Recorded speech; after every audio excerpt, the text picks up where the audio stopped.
Hello, നമസ്കാരം.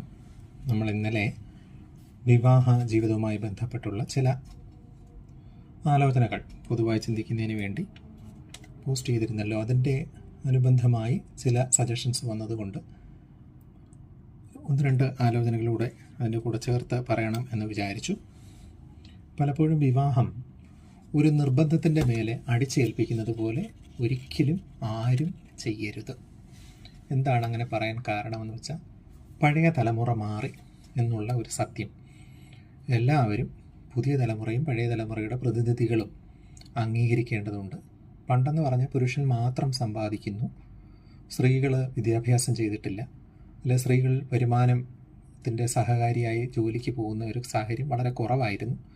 അന്നത്തെ കാലത്തും അതിനും പഴയ തലമുറയുടെ ഒരു രീതി അനുസരിച്ച് എല്ലാം ഉള്ളിലൊതുക്കി സഹിച്ച് മുന്നോട്ട് പോകുന്ന സ്ത്രീകളുടെ ഒരു ചരിത്രമാണ് നമ്മൾ പൊതുവെ കണ്ടുവന്നിരുന്നത്.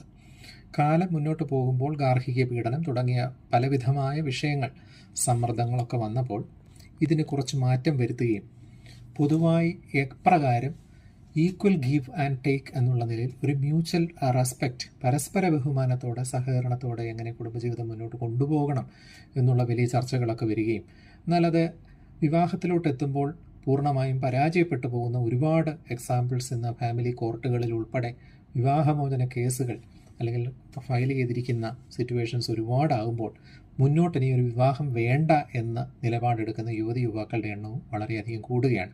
അവരെ അതിനാൽ തന്നെ കുറ്റം പറയാനോ വിവാഹം കഴിക്കുന്നതിന് വേണ്ടി സമ്മർദ്ദം ചെലുത്തുവാനോ ഒന്നും സാധ്യമല്ല.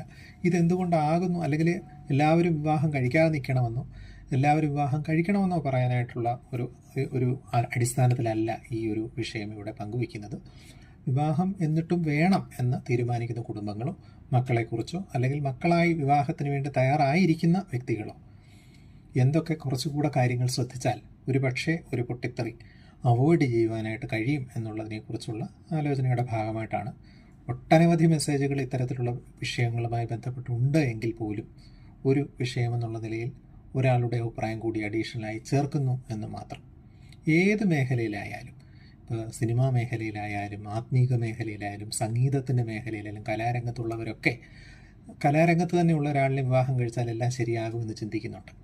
അല്ലെങ്കിൽ ആത്മീയ രീതിയിലുള്ളവർ അങ്ങനെ ഒരാളാണ് വരുന്നതെങ്കിൽ എല്ലാം ശരിയായി, അല്ലെങ്കിൽ അത് അംഗീകരിച്ച് മുന്നമേ തന്നെ അറിഞ്ഞ് ഒരാൾ ആ രീതി വരുവാണെങ്കിൽ കുറേയധികം അതും വ്യർത്ഥമാണ് എന്ന് തോന്നുന്ന ഒരുപാട് ഉദാഹരണങ്ങൾ നമ്മുടെയൊക്കെ ചുറ്റും നമ്മൾ കണ്ടിട്ടുണ്ട്. അപ്പോൾ പിന്നെ എന്താണ്, ഒരേ മേഖലയിൽ തന്നെ ഉള്ളവരുടെ വരവുണ്ടായിട്ട് പോലും വിവാഹം ഒത്തുചേർന്ന് പോകുവാൻ പറ്റുന്നില്ലല്ലോ. ഇനി അതല്ല, ഒരു വിവാഹം മോചിക്കപ്പെട്ടു, അവർക്കായിരിക്കും ഇത് കൂടുതൽ മനസ്സിലാകുന്നത്.